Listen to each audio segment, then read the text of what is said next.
तो नमस्कार and welcome back to another video. आज हम स्टार्ट करने वाले हैं 10 सीबीएसई का एसिड बेस सॉल्ट का पीवाईक्यू।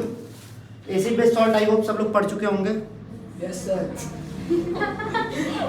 कुछ लोग नहीं, मैं भी सर हिलाया मन कर रहा हूं उनका सर ऐसे घुमा दे, बट कुछ नहीं किया जा सकता। चलिए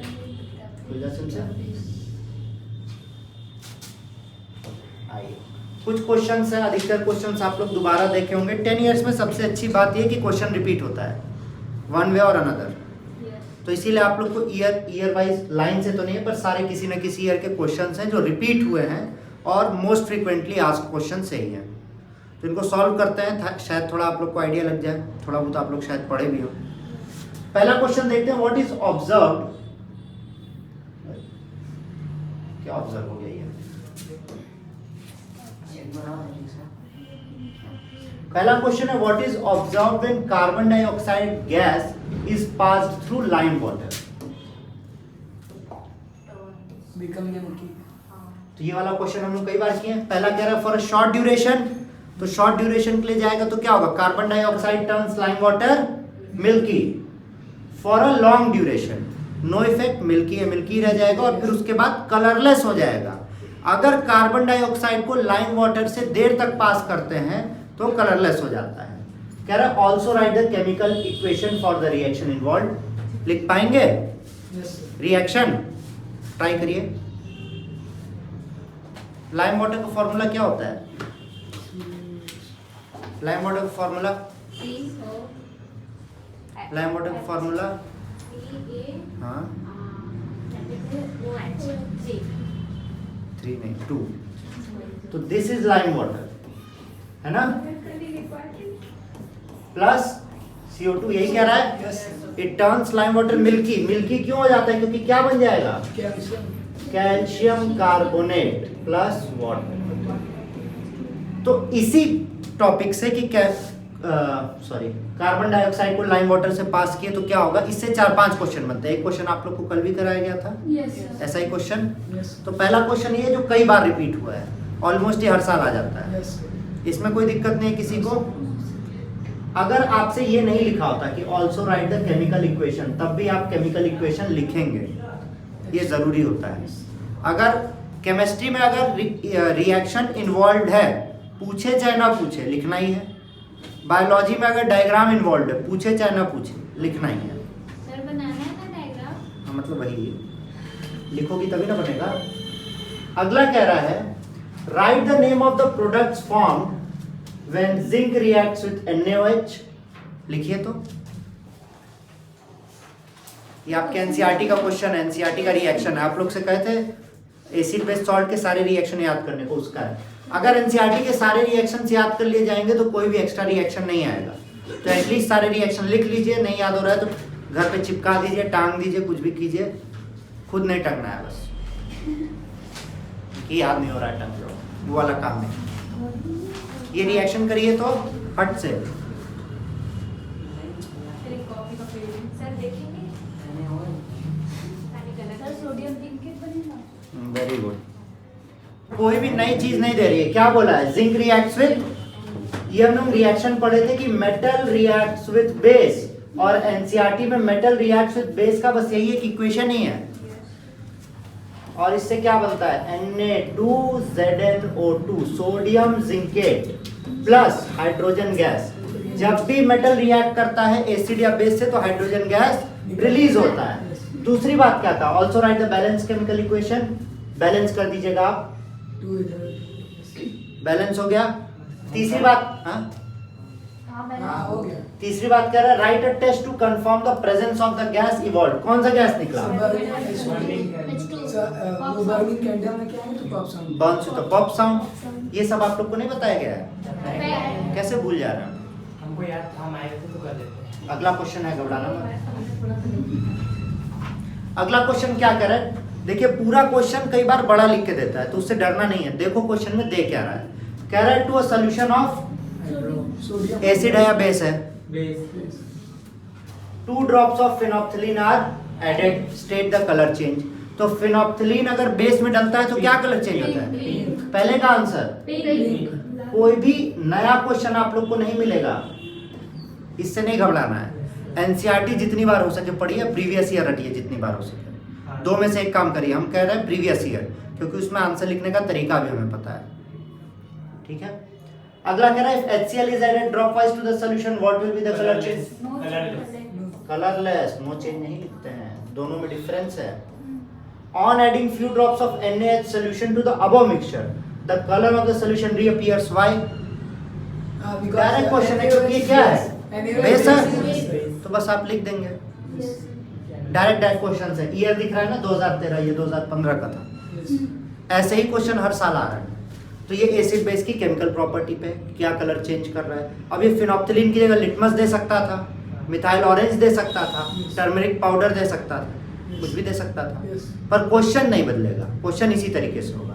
मेरी बात समझ में आ रही है? Yes sir.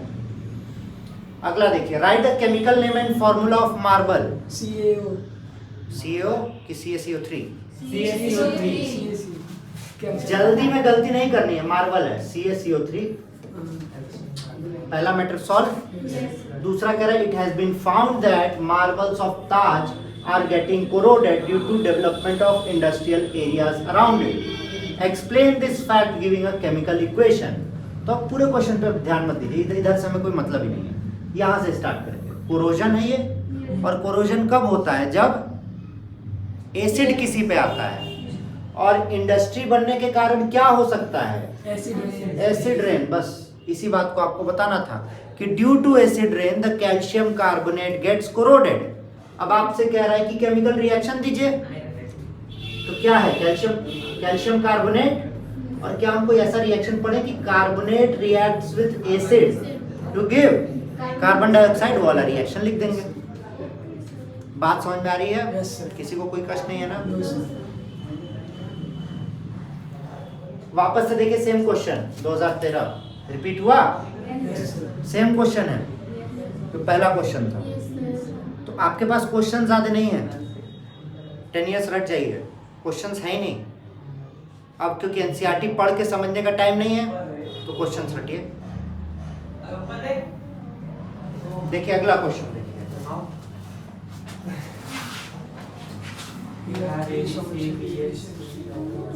क्या कह रहा है? आपके पास तीन सॉल्यूशंस है, ए बी सी। एक का pH 6 है, एक का 2 है, एक का 9 है। कह रहा है arrange the solutions in increasing order of hydrogen ion concentration. एक बार में क्वेश्चन पूरा पढ़िए, पर करिए पार्ट तोड़ के। हाइड्रोजन आयन कंसंट्रेशन मतलब एसिडिक प्रॉपर्टी जिसकी ज्यादा होगी। जो ज्यादा एसिडिक होगा उसका pH ज्यादा होगा कि कम होगा? कम होगा। तो जिसका pH सबसे कम वो सबसे अधिक एसिडिक, मतलब उसके पास सबसे अधिक हाइड्रोजन। तो सबसे अधिक हाइड्रोजन किसके पास है? बी। फिर तो अब 6 to 9 नहीं लिखेंगे, आपसे क्या पूछ रहा है? तो आप लिखेंगे बी।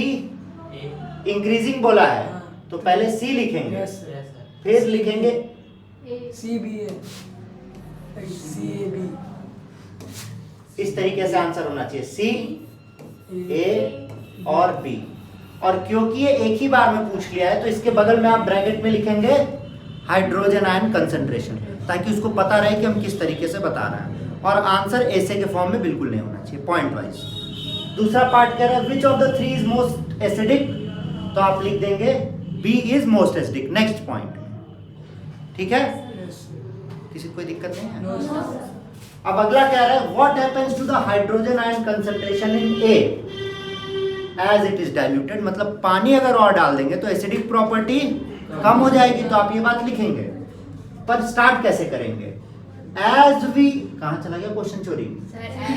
उसी में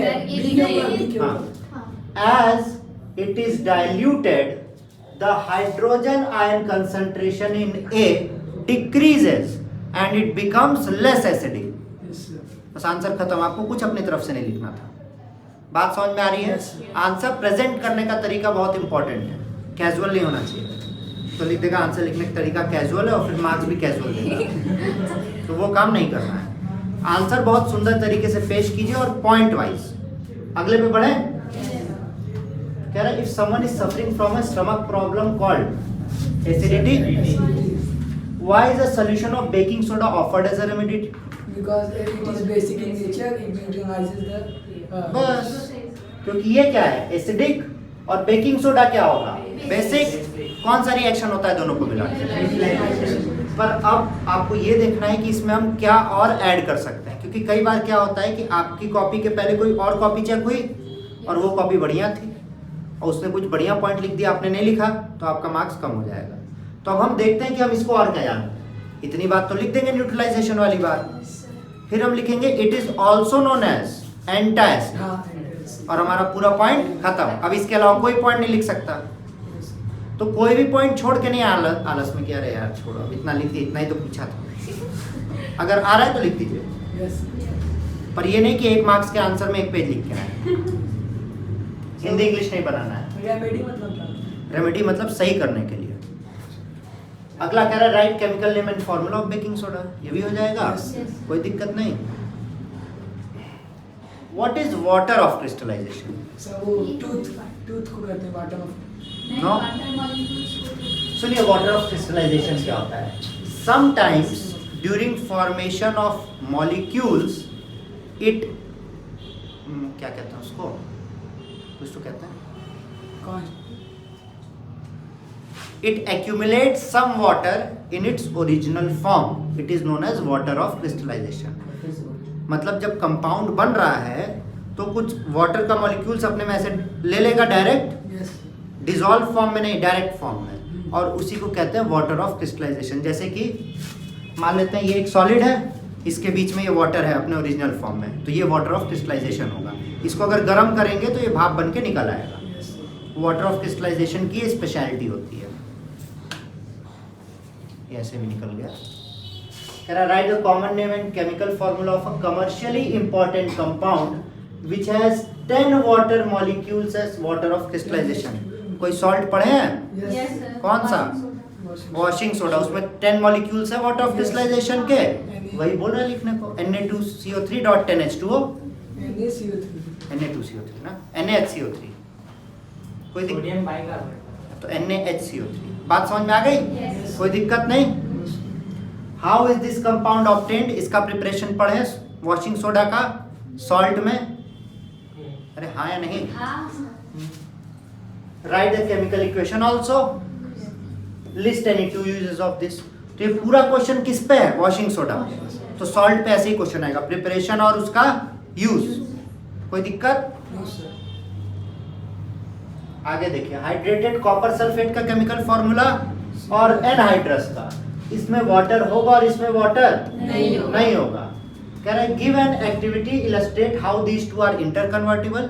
तो आप कहेंगे कि जो हाइड्रेटेड है उसको हीट करेंगे तो किस में कन्वर्ट हो जाएगा? एनहाइड्रस में। तो इंटरकन्वर्टिबल हो गया, मतलब चेंज हो रहा है आपस में। पर उसमें एक और इंफॉर्मेशन ऐड करेंगे कि जब वो हाइड्रेटेड है तब वो किस कलर का है, हाइड्रेटेड ब्लू, और जब एनहाइड्रस है तो ब्लैक, वाइट, हाँ कॉपर ऑक्साइड ब्लैक होता है। बात समझ में आ रही है मेरी? Yes sir. सबके ऊपर से नहीं ना जा रही है? तो आपको आंसर में नीचे कलर भी लिखना होगा, वो आपको एक्स्ट्रा मार्क्स दिलाएगा। मतलब 2 मार्क्स का है तो 3 नहीं मिलेगा, 2 का है तो पूरा 2 जरूर मिलेगा। बात समझ में आ रही है? तो आप इसका रिएक्शन लिखेंगे, नीचे कलर लिखेंगे। कोई दिक्कत? अब अगला देखिए, अ स्टूडेंट, वापस से same question, a student dropped a few pieces of marble, sir क्या वो हाँ? Plaster of Paris. अरे प्लास्टर ऑफ पेरिस जिप्सम का फॉर्मूला लिख देंगे ना। हाँ yes In dilute hydrochloric acid contained in a test tube, the evolved gas was passed through lime water। देख रहे हो, वापस से सेम क्वेश्चन रिपीट हो रहा है। मार्बल और Taj, lime water milky, yes sir. What change would be observed in lime water? वापस सेम क्वेश्चन आ गया। Yes sir. ईयर देख लो, 2017। कोई नई चीज नहीं आ रही है हमारे पास, हाँ। कोई बुक में कुछ है ही नहीं। तो डरना नहीं, तुम लोग देख के डर जा रहे हो, एक ही चीज बार बार पूछ रहा है वो। अरे सर वो भी तो क्वेश्चन। अगला कह रहा है राइट बैलेंस केमिकल इक्वेशन, ये भी हो जाएगा। State the chemical property on which the following use of baking soda observed as an antacid। अभी ऊपर पढ़े हैं, यस सर। बेस की तरह, yes as a constituent of baking powder, carbon dioxide release करता है इसलिए ताकि फ्लफी बना सके। ठीक है, यस बढ़े आगे, यस किसी को कोई कष्ट नहीं? वो सर इधर किसी को कोई कष्ट नहीं है। ऐसा नहीं ना कि आ ही नहीं रहा इसलिए कष्ट नहीं है। No knowledge no confusion, more knowledge more confusion. देखो कह रहा है यस। अगला कह रहा है define acid base indicator. Example कोई देगा एसिड बेस इंडिकेटर का? Yes. हाँ? Phenolphthalein. अभी फिनोप्थिलीन, लिटमस सब पढ़े हैं। हाँ, इंडिकेटर एसिड बेस का वो होगा जो एसिड बेस के बनने पे हमें कलर चेंज दिखा सके। Mention one synthetic acid base indicator. Methyl orange litmus. Synthetic मतलब man made. Phenolphthalein, methyl orange, litmus Yes. तीनों सिंथेटिक है। नहीं वो तो मैन वो नेचुरल है ना। हाँ और फैक्ट्री इंडिकेटर अरे वो सिंथेटिक है। है अपना नाक तुम खुद से लगाई हो क्या? सिंथेटिक पूछ रहा है, बना बनाया। If someone in the family suffering from a problem, देखो वापस से सेम क्वेश्चन है ना। इनके पास क्वेश्चन है ही नहीं, किस क्वेश्चन ही नहीं है, कहां से देंगे? क्वेश्चन है ही नहीं, वही क्वेश्चन बार बार रिपीट हो रहा है। बस उसके लिए आपको उसके बारे में पूरा पता होना चाहिए। इसका आंसर नहीं ना बताना पड़ेगा। एसिडिटी, एंटा एसिड जो कैल्शियम कार्बोनेट यूज कर रहे थे। Mention the property on the basis of which you will choose the remedy. इसमें से कौन सा चूज करेंगे? Baking soda. क्यों चूज करेंगे? क्योंकि वो क्या है? बस बहुत कठिन आंसर था। अरे ये वाला हमें पढ़े ना 10th वाला। अगला देखिए, during electrolysis of brine a gas G is liberated at anode। Brine क्या होता है? What is Bryan?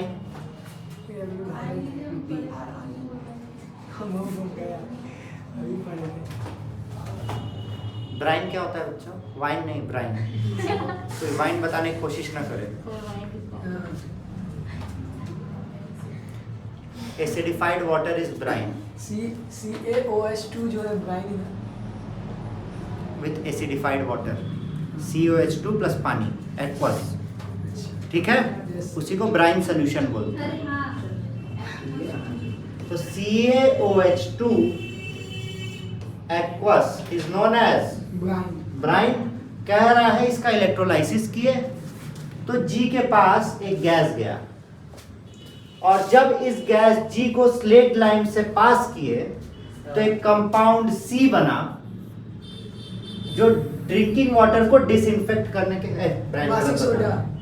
Washing soda sir ये तो कोई वो है नहीं वो है ब्राइन CaOCl2 होता है। Bleaching powder. ब्लीचिंग पाउडर को ब्राइन करते हैं। Disinfecting the drinking water to हाँ washing तो soda। सुनो सुनो, ब्राइन ब्लीचिंग पाउडर को अरे हाँ, बोलते हैं। bleaching powder। ठीक है, अब कह रहा है कि जैसे ही इसका इलेक्ट्रोलाइसिस किए एक G गैस मिला। ठीक है, गैस मिला एक, चलो G। और जब इसको स्लेट लाइन से पास किए, स्लेट लाइन क्या होता है? CaCO3 नहीं CO। CaOH2 क्विक लाइन होता है। कह रहा है एक नया गैस मिला, एक कंपाउंड मिला C, जो यूज किया था डिसइंफेक्टिंग ड्रिंकिंग वाटर। तो किससे करते हैं? ब्लीचिंग पाउडर से। तो ये क्या मिला हमें? Bleaching powder. तो CaO तो हम इसको दे रहे हैं, तो G गैस क्या होगी? क्लोरीन ना। अरे CaOCl2। तो CaO तो हम यहाँ से दे रहे हैं, तो जो गैस निकल रही है वो क्या है? क्लोरीन। और ये C क्या है? Bleaching powder. तो G और C हमें पता चल गया। केमिकल इक्वेशन पूछ रहा है तो एक केमिकल इक्वेशन ये हो गया। What is the common name of compound C? Bleaching powder. Give its chemical name. Chemical नहीं हाँ, CaOCl2 को क्या कहते हैं? CaOCl2 का केमिकल नेम क्या है? कार्बन और अच्छा, कार्बन कहाँ से होगा? Calcium calcium hypochloride. Hypo calcium hypochloride.